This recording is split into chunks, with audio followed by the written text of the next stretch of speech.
Let's start by looking at a sonnet by the guy who started it all, Petrarch. Petrarch wrote over 350 sonnets, and most of them were about a lady named Laura. This is Sonnet 292, and it's not happy, so prepare yourself. I'd like you now to pause the recording and read the poem to yourself. Petrarch, Sonnet 292. Now, let's go over it. Remember, he spent most of his sonnets talking about a woman named Laura. Okay, so here we go. The eyes I spoke of once in words that burn, the arms and hands and feet and lovely face that took me from myself for such a space of time and marked me out from other men. Here he's talking to us as if we have read all of his sonnets about her, okay? When he says spoke of her, he means wrote about her. He's saying he wrote passionate words about her. That's that burn line, and you'll see that in some upcoming sonnets. Okay, so he wrote passionate words about her and how he was unique and special because of it. And that's the part where it says, that marked me from other men because of loving her. So because he was loving her, he was special. Let's continue.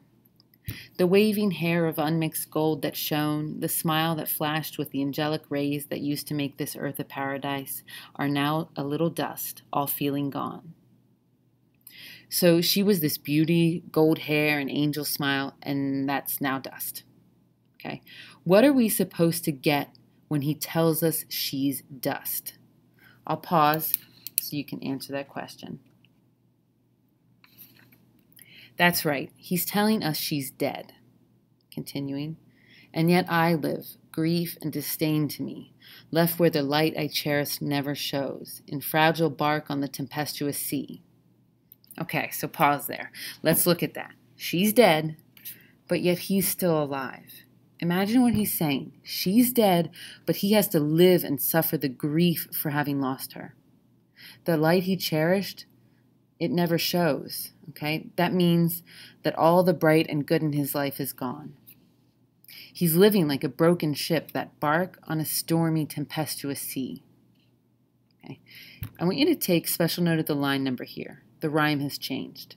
We went from ABBA, which marks an Italian sonnet, to CD. That signals a shift.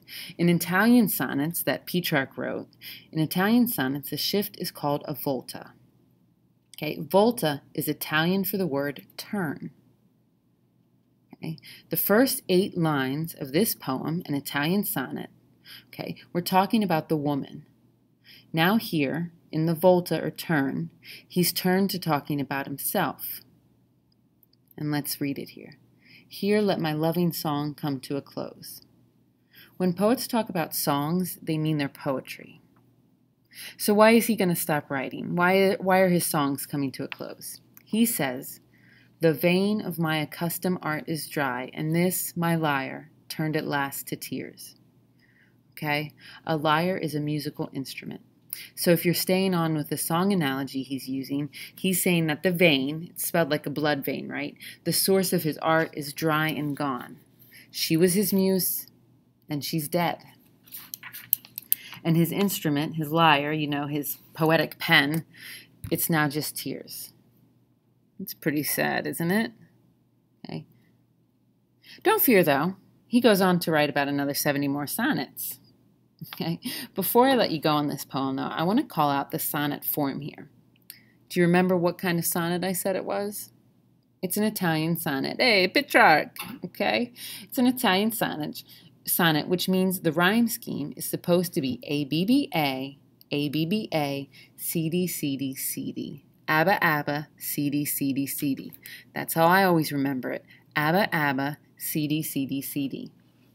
That rhyme scheme, if you're looking over it, though, doesn't quite fit here because the last 2 rhymes aren't a C and a D rhyme. Do remember that Petrarch originally wrote these in Italian. Okay? Italian words often end in vowels, so it's easier to rhyme. Think about that. Somebody's doing an awesome job trying to translate them and keep the rhyme scheme. All right, that's it for Sonnet 292 from Petrarch. You're going to next go on to Shakespeare 147, Second Sonnet Study.